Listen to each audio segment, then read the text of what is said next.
Hey guys, welcome back to another video. In this one, we're going to be going through the Fire Nymph. Now, she's one that I said early on when I started making videos. I didn't really like that much for early game progression, but I have been pleasantly surprised after building her in how well she does work.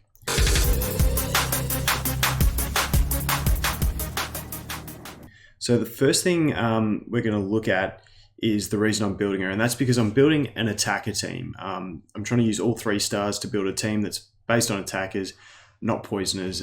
Just as a bit of because poisoners are so powerful at the moment, I just want to be able to make a team that's sort of attainable for everyone to build, that can do fairly quick runs and get away from that poison sort of meta. And she fits the role really well because she's that healer that you're always going to need in your teams. And she's also got that fantastic attack buff. So we're going to go through her skills, her glyphs, her stats, and then I'll take you through a run and show you how she operates. So the first thing we look at is her first skill. They're both very average evolution skills, so don't worry which one you get. You're not really going to worry about this skill at all. You got inflicts great damage. The other one's an accuracy reduction with a very low activation rate, I'm pretty sure. And then we look at her second skill. Now this is a fantastic skill. Mine is max skilled. I pumped all the books into her.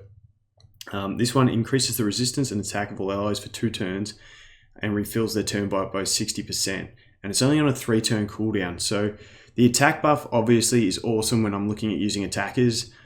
So is the attack bar increase. But the attack bar increase is also very beneficial for your poisoner teams early game as well, because you're getting more turns. But the thing you don't think of too much is that resistance buff, and it's actually really nice, especially early game when your monsters are more frail and you don't want to get armor broken at the Wrath boss stage, and also later game when you're using attackers who are also very frail because you're building them for attack, and also to stop them getting slowed because you want your attackers going through their turns really fast, and the less they get slowed by the boss, the better. The other fantastic thing about this second skill is early game, you want to save resources, so you want to be as efficient as possible.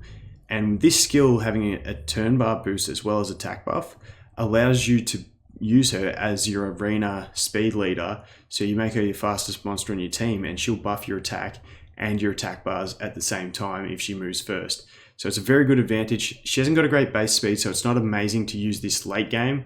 But early game, it's perfectly fine for the role you need to fill. Then we look at a third skill. It's a very decent heal. It's a 30% heal 30% heal for 3 times, and grants advantage over the enemies when they're attacking you for 3 turns, and that's a whole team-wide buff. Now it is a 5-turn cooldown, so it's a long cooldown, but it's a fairly good uptime. So the one issue with this skill, it's sometimes an issue, sometimes beneficial, is that she will use it as a buff. So for me, it's an issue in my attacker team because I want the attack buff as much as possible, but she will normally use this before she uses the attack buff. Can be beneficial early game when you get to the boss and she pre-buffs that elemental advantage, so your whole team's taking less damage from the boss. But sometimes, kind of like the water tree does sometimes, she can derp on the last monster of the 4th wave and use this for her last turn. Then you've got a whole 5 turns to wait before you can heal your team again. But like I said, sometimes it's good, sometimes it's bad. That's the one little issue with her for early game, but I haven't tested her in an early game account to actually know. If you guys have tested her as your first healer and you've progressed through with her, please let us know how she worked early game. But if you can make her work early game, she's fantastic for that progression through. Like I said, she fits well into arena early game, and then she also progresses well into these attacker-based teams. So when we look at her stats, mine's is still 4-star. Her stats are really good, so I didn't see the need to put her to 5-star yet, and she's been working really well. So at 4-star, her base HP is a little bit low at 5,664, so she prefers flat HP. Her attack we won't worry about, but her defense is a very reasonable 582, and that's only at 4-star. And then when we look at her base speed, it's a 72. It's not high, it's not low. It's sort of in that average sort of range. But once you get her to 5-star, her base HP becomes 6,455, which is actually a really big increase and makes her well and truly want the HP percent. and then her defense goes right up to 663. So she is very tanky, especially at 5-star.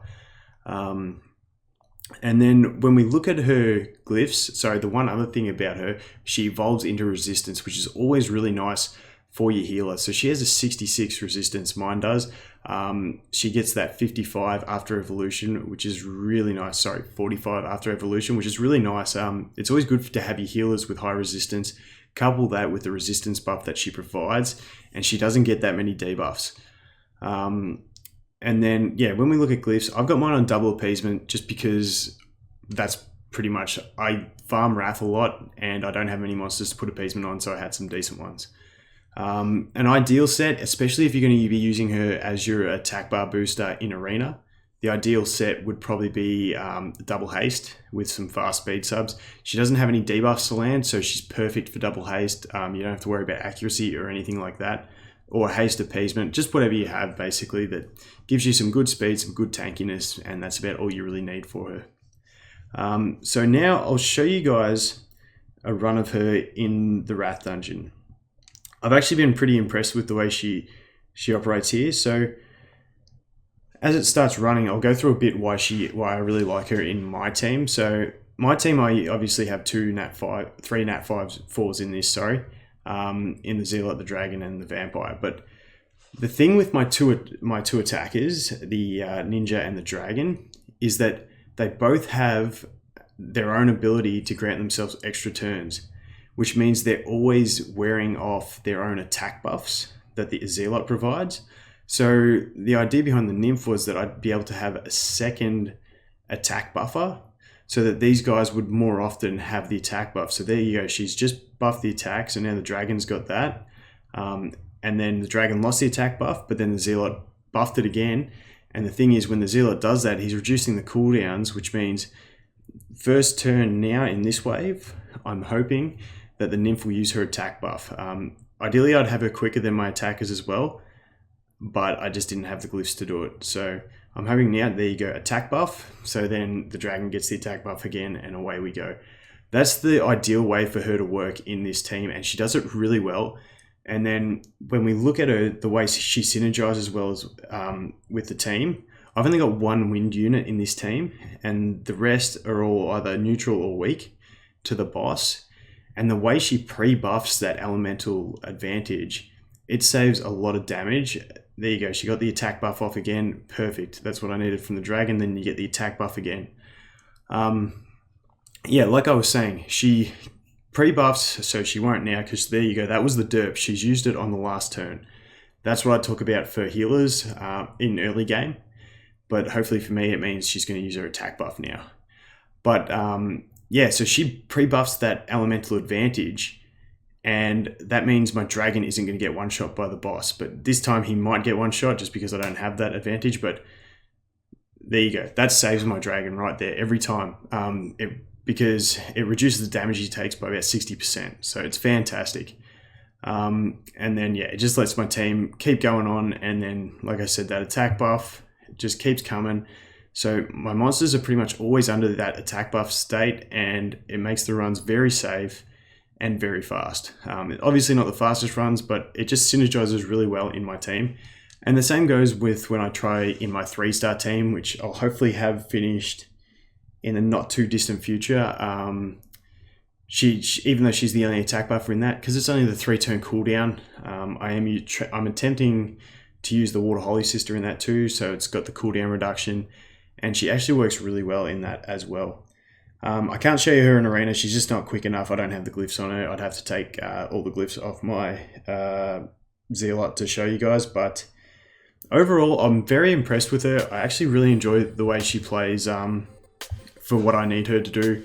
Like I said, I'm not 100% sure for early game, but yeah, she's actually really awesome for this stage. Like I said, let me know in the comments below if you have used her in early game and how she worked, and if you had any issues with her. I definitely think that early game and late game she does want max skill. It is very beneficial for her, especially in that attack buff as well. The attack bar boost, and then also the cooldown reduction on the heal and the heal increase. But actually a really decent unit. I'm really happy with her, and yeah, pretty much thanks for watching another video, guys, and I'll look forward to seeing you in the next one. Cheers.